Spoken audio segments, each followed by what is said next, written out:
On the southern plains in the 19th century, a September full moon had a specific name among frontier settlers. They called it the Comanche moon. When it rose, families barricaded their homes and prayed. Under that pale light, Comanche warriors rode south, moving silently toward settlements in Texas and deep into Mexico. They came for horses, for cattle, and for captives. What happened to those taken, particularly the women and children, reveals a chapter of frontier history that defies simple narratives. The Comanche dominated over 250 square miles called Music Comancheria, stretching from the Arkansas River into Texas and New Mexico. Their mastery of horseback riding made them the most formidable cavalry force on the continent. But their power relied on more than military skill. It was sustained by a sophisticated economy of raiding and trading with captives at its center. Comanche raiding culture and the economics of captivity. By the early 1800s, the Comanche had developed raiding into a calculated economic system. Young warriors seeking wealth and status knew the formula. A successful raid could transform a poor man into one of influence. Horses were the foundation, but human captives became an equally valuable commodity in a trading network stretching from New Mexico to Missouri. The Comanche bred horses on their ranges, but stole thousands more from settlements and Mexican ranches. At trading posts like Bent Fort in Colorado and marketplaces in TA, they exchanged stolen livestock for manufactured goods. The traders known as Canchancheros were New Mexican merchants who spoke Comanche and understood their culture.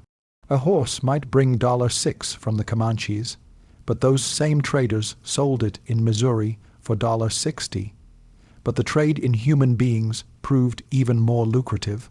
The going ransom price for a white captive was around $400 in the 1830s and 1840s, an enormous sum for a nomadic people who measured wealth in horses and buffalo robes. Yet the Comanches had learned that desperate families and government officials would pay almost any price. The business model was brutally simple. Take captives during raids, hold them in camps scattered across the plains, negotiate their return one at a time, maximizing profit with each transaction. This wasn't mindless violence, but calculated economics. The Comanche population, like many Native American tribes, had been devastated by waves of smallpox and cholera brought by European contact. Their numbers never exceeded 40, and disease struck repeatedly. Women in the tribe suffered unusually high rates of miscarriage. Captives' music, particularly children, helped replenish a dying population. They became laborers, warriors, wives, and eventually full members of Comanche society. By some estimates, 30% of Comanche people had captive blood in their veins by the time they were forced onto reservations. The economic incentive drove an escalation of raiding music that Mexican and Texan authorities seemed powerless to stop. During the 1830s and 1840s, Comanche war parties routinely penetrated hundreds of miles into northern Mexico, emerging from the plains like a storm. They stripped entire regions of livestock and people. When U.S. troops invaded Mexico in 1846, they marched through what one officer described as a ghost landscape. Abandoned roads, ruined villages, empty corral, scattered corpses. Northern Mexico had already been conquered not by the American army, but by Comanche music raiders. Women taken during frontier wars in Texas and New Mexico. May 1836. Fort Parker stood on the edge of Comancheria in what is now Limestone County, Texas. The Parker family from Illinois had built a fortified compound to protect against raids. That morning, the fort's gates stood open. Men worked in nearby fields. When Comanche, Kaya, and Caddo warriors appeared, faces painted red and black, wearing helmets of buffalo horns, it was too late. Benjamin Parker walked out to negotiate. Within moments he was struck down with lances, The raid turned into massacre. 5 men died. Warriors seized 5 captives from fleeing women and children. Rachel Parker Plummer, pregnant, was taken with her young son. Her cousins, 9-year-old Cynthia Ann Parker and younger brother John, were pulled onto horses. Elizabeth Duty Kellogg completed the group. By nightfall, the settlement was in ruins, and the captives rode north into Comanche. The brutality of that first night set the tone for what Rachel Plummer would endure. In her account, published after her eventual ransom, she wrote carefully around what happened to her and Elizabeth Kellogg. She could not bring herself to describe it directly, writing only that to speak of their barbarous treatment would add to her present distress. The women were struck and subjected to treatment she found too mortifying to record. This silence spoke volumes in an era when women were expected to preserve their reputations, even in the face of horrors beyond their control. Rachel's captivity would last 21 months. During that time, she gave birth to a son. 6 weeks later, Comanche warriors decided the infant slowed her down too much. They ended the child's life in front of her. Rachel's account, published in 1838, became an international sensation. It was the first narrative about a Texas Indian captive printed in the Republic of Texas, and readers throughout the United States and Europe devoured her descriptions of life among the Comanche. She had survived to tell her story, but barely. Less than a year after reuniting with her family, Rachel Plummer died from complications of childbirth. Her body broken by her ordeal. 2 years after the Fort Parker raid, another captive story would ignite a crisis that changed Comanche-Texas relations forever. In the fall of 1838, 13-year-old Matilda Lockhart was taken from her family's settlement on the Guadalupe River. For nearly 2 years, she lived in captivity. When Comanche leaders finally brought her to San Antonio in March 1840 for ransom negotiations, what the Texans saw shocked even hardened frontiersmen. Matilda's face had been severely disfigured by burns. Her face, arms, and body bore scars from repeated abuse. She had been struck so severely she could barely lift her head. Her hair had been forcibly removed entirely. Mary Maverick, who interviewed Matilda privately, reported that there was not a place on her body as large as a palm that hadn't been scarred with heated tools. This wasn't punishment for escape attempts. It was something else entirely. Comanche women often inflicted this treatment on female captives. When their men failed to return from raids or came back injured, Matilda told the Texas commissioners that she knew of at least 15 other captives still held by the Comanche, and that the leaders planned to ransom them one at a time for maximum profit. The Texans demanded all captives be returned immediately.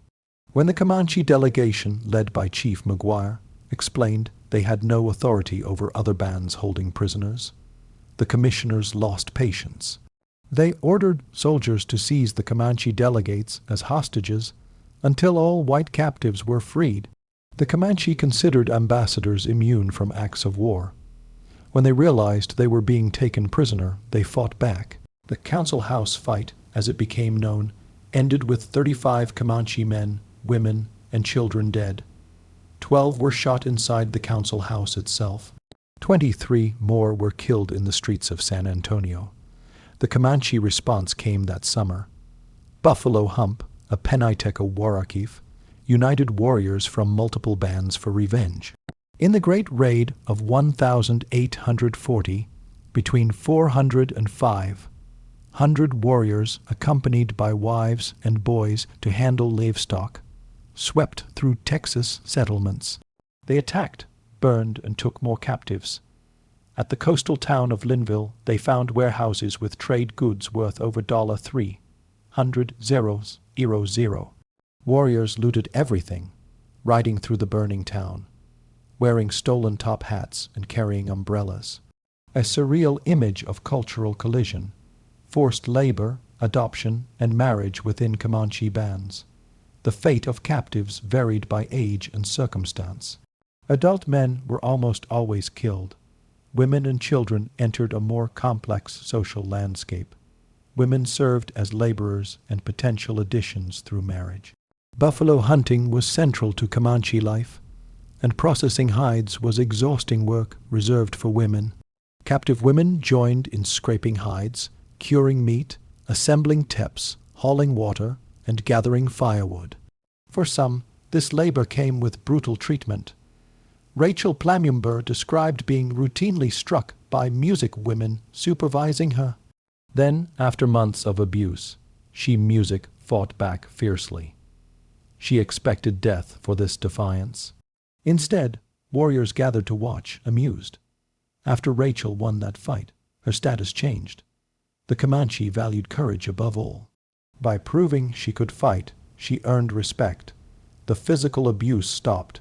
Her conditions improved, though she remained captive. This reveals something crucial about Comanche society. They didn't have a concept of race as Europeans understood it. Anyone could become Comanche by adopting their culture and language. Anyone could be enslaved regardless of origins. The Comanche had incorporated white renegades, escaped black slaves, Mexicans, and members of other tribes. They had also enslaved people from all these groups.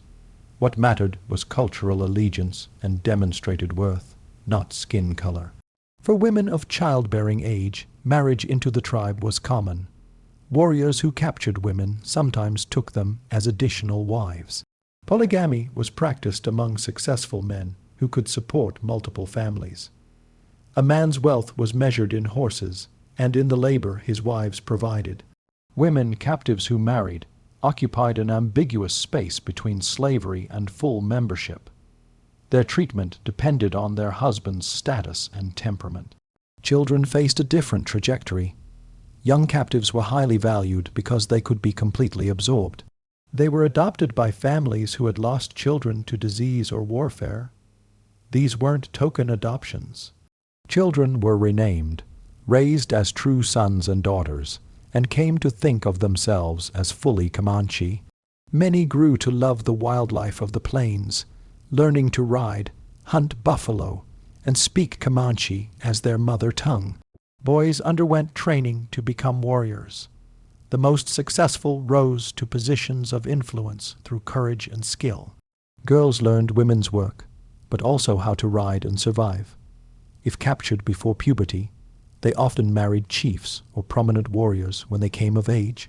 These marriages weren't forced in the same way as those involving adult captives.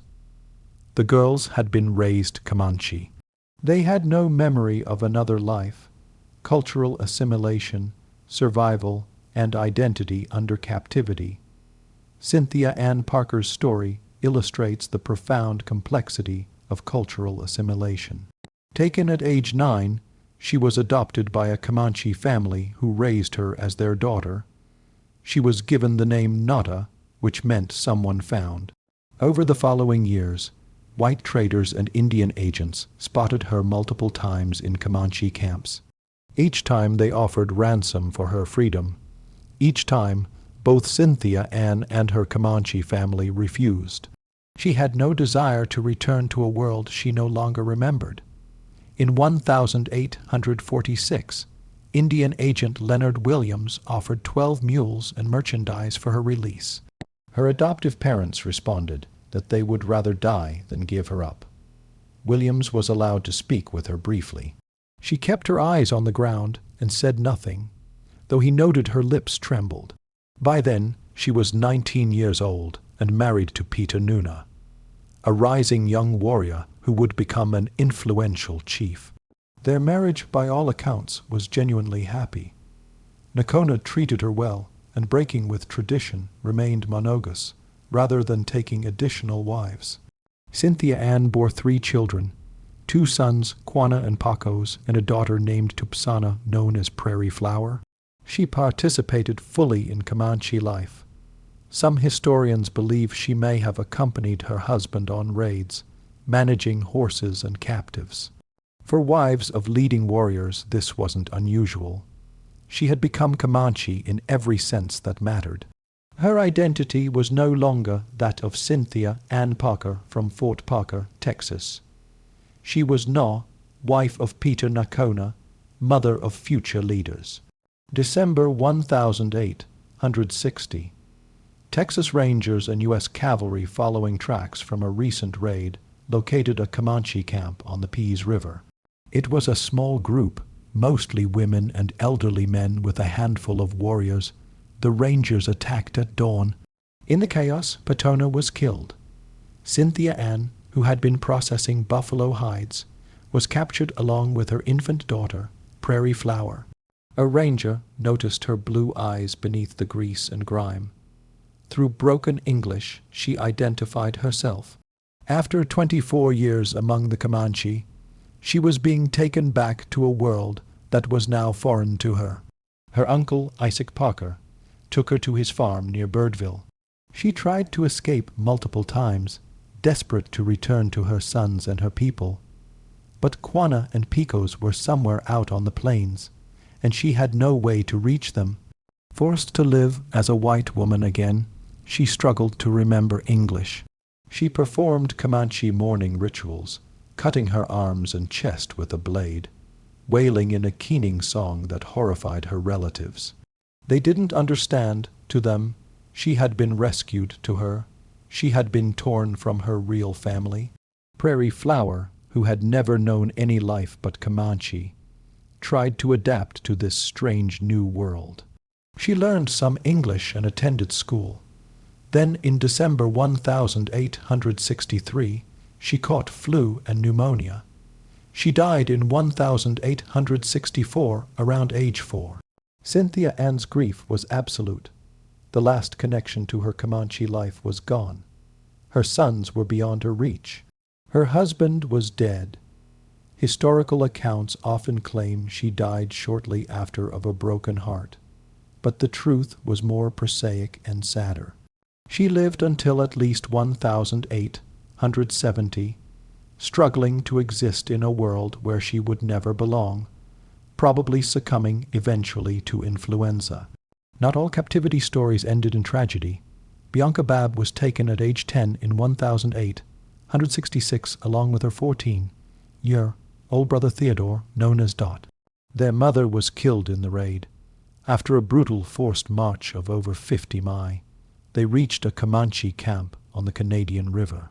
Bianca was given to a widowed woman named Tequashana, who had no children of her own. For 7 months, Bianca lived as a Comanche child. She hauled water, gathered wood, and learned to swim and set up camp. Her adoptive mother treated her kindly, even darkening her blonde hair to help her fit in. Bianca's memories, written 60 years later, focused on moments of happiness. She believed her life was becoming a regular Indian life, that every day seemed like a holiday as Comanche children came to play with her. But she also experienced terror. An old woman once chased her with dogs and tried to strike her with a weapon. When a young Comanche girl stepped between them, the heavy blow meant for Bianca took the girl instead. The reality of captivity existed in this tension between moments of genuine kindness, music, and sudden violence. Her brother Dot received different treatment. He was being trained as a warrior, learning to ride and fight. But Comanche women also tried to use him as slave labor for the heavy work of camp life. When their father, John Babb, finally located them in early 1867, both children were offered the chance to stay or return. Despite later romanticizing their time with the Comanche, neither hesitated. Bianca told her Comanche mother she wanted to go home to her father. Dot's decision, in his own words, was instant and unalterable. They returned to white society and readjusted quickly, their captivity eventually becoming a fond memory rather than a trauma. When the Comanche and Kiowa were finally confined to reservations north of the Red River in the 1870s and forced to release their prisoners, many captives faced an impossible choice. Some had spent so many years with the tribe that they genuinely wanted to stay. They had Comanche spouses, children who knew no other life, identities built over decades. Forcing them back into white society was for them a second captivity. They were people music caught between two worlds, belonging fully to neither. The practice of taking captives was not unique to the Comanche. It was widespread among Plains tribes and had been common in conflicts throughout human history. But the Comanche developed it into something more systematic, more economically integrated, more central to their way of life. For 150 years, from their emergence as a dominant force in the early 1007 hundreds until their final defeat in the 1070s, the trade in human captives shaped their society and terrorized the borderlands of Texas, New Mexico, and northern Mexico. The frontier wars between settlers and native peoples produced countless tragedies. Lives shattered, families destroyed, cultures in collision. The women and children taken music captive found themselves navigating impossible circumstances, their fates determined by forces beyond their control. Some were brutalized and died young. Others assimilated so completely they fought to remain when rescue came.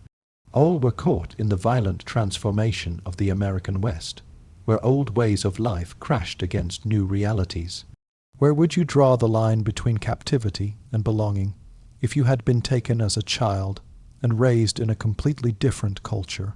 These stories remain preserved in first-hand accounts and historical records, testifying to the complexity of human identity and the enduring question of where we truly belong when the world we know disappears.